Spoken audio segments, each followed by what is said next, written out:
Halo semua, kembali lagi di channel Cara Fajar. Di video kali ini aku mau ngebahas tentang tutorial JavaScript untuk pemula. Dan di video ini kita masuk ke video yang kedua setelah video sebelumnya itu kita ngebahas introduction tentang JavaScript. Oke, karena ini merupakan materi pertama, tentu aja kita harus belajar atau harus tahu cara mengincludekan JavaScript atau cara supaya HTML kita bisa pakai JavaScript. Nah, di minggu kemarin aku udah bilang kita nggak perlu install JavaScript karena udah ada di browser otomatis. Tapi tentu aja dalam ngoding di HTML-nya kita harus mengincludekan supaya kita bisa pakai JavaScript. Sama sih kayak CSS, kalau teman-teman ingat untuk pakai CSS kita harus mengincludekan kan, mau itu eksternal CSS atau internal. Nah, di JavaScript juga sama, kalau mau pakai JavaScript harus mengincludekan juga. Caranya juga sama, caranya ada internal sama eksternal. Jadi yang pertama aku bahas internal dulu ya. Oke, internal itu syaratnya begini aja teman-teman. Script, buka script, tutup script. Udah selesai. Ini cara kita ngasih tahu ke HTML kalau kita pakai JavaScript. Nah, ini aku sementara tulis di head dulu ya. Oke. Nah, aku mau bikin satu fungsi di sini. Kalau teman-teman nggak ngerti tentang fungsi JavaScript ini, ya udah nggak apa-apa, nggak usah dipusing-pusingin. Karena kita di video ini mau ngebahas tentang cara mengincludekan JavaScript doang, bukan ngebahas apa itu function segala macam. Ini ada materinya sendiri nanti. Terus ini juga nggak usah dipusingin, maksud dan tujuan aku ngetik ini adalah jika ketika kita buka website pertama kali maka akan menjalankan fungsi halo ini. Kalau teman-teman pusing, jangan pusing. Sekali lagi aku bilang, kita nggak belajar tentang function, tapi belajar gimana cara mengincludekan JavaScript.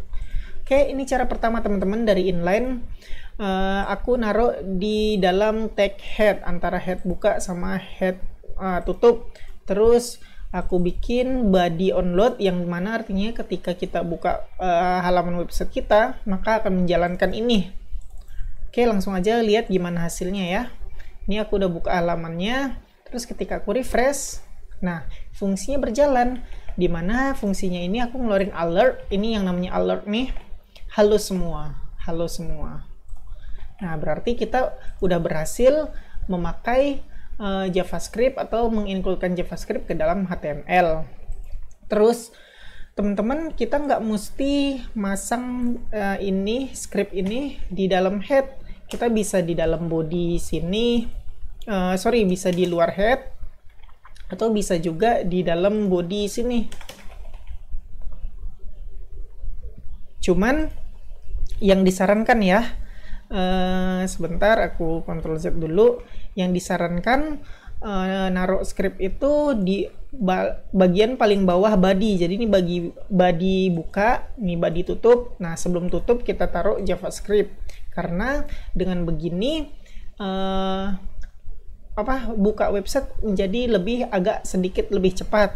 Soalnya script ini kayak membutuhkan waktu gitu.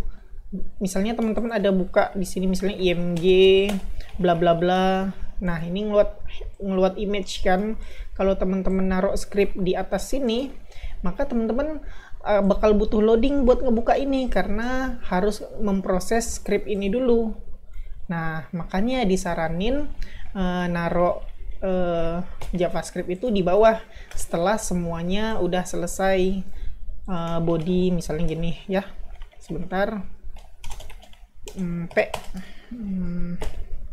Lorem 100. Nah, pokoknya setelah semua objek HTML atau apa sih namanya, isi dari website kita udah selesai, baru kita kasih script sebelum tutup body. Ini yang disarankan supaya website kita lebih cepat meload ini gitu.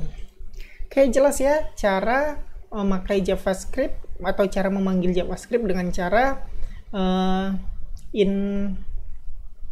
apa sih aku bilang tadi, di dalam satu file itulah. Terus cara yang kedua kita bisa pakai begini. kita bisa pakai yang namanya eksternal. Oh, ini namanya internal. Aduh, kok jadi bingung tadi ya, sorry.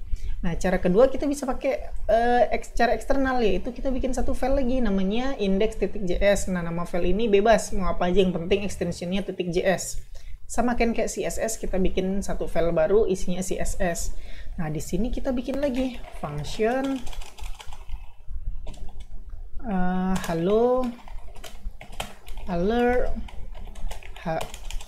halo semua, save dan refresh. Sebentar, oh iya, karena aku belum include. Nah, caranya kan ini walaupun aku udah body onload halo, dia nggak muncul alert tadi karena kita belum menginclude ini. Nah, karena kita pakai eksternal, jadi kita harus mengincludekan. Caranya bukan script ini, tapi script src sama dengan kita sebut deh nama filenya index.js. Nah, teman-teman ingat pas kita ngebahas di HTML atau CSS waktu itu ya, kalau misalnya di dalam folder maka harus sebut nama foldernya dulu, baru garis miring nama filenya. Karena ini satu level, maka aku sebut nama filenya aja. Oke, aku save. Kita lihat pembuktian, refresh, muncul deh alertnya. Jadi terbukti. Bisa juga kita pakai eksternal. Oke, udah jelas ya teman-teman. Jadi dengan pakai JavaScript ini, cara manggil JavaScript ini ada dua, internal yang tadi aku contohin nulis scriptnya langsung di satu file ini, atau eksternal dengan memanggil file lain ke dalam file HTML dengan cara seperti ini. Nah, sama kayak tadi, sebaiknya script ini kita taruh di bawah setelah body. Kita refresh, bisa nggak? Coba ya, refresh. Tuh, tetap bisa ya. Jadi kayak gitu best practice-nya, JavaScript taruh di bawah setelah selesai semuanya kita ketikin apa yang mau kita munculin di website kita. Oke teman-teman, itu aja yang bisa aku sampaikan di video ini, cuman tentang gimana cara mengincludekan JavaScript, yaitu dengan dua cara, internal dan eksternal. Oke, ngerti ya teman-teman? Semoga ngerti deh. Oke, makasih teman-teman udah ngikutin video ini sampai selesai. Kita ketemu lagi di video selanjutnya.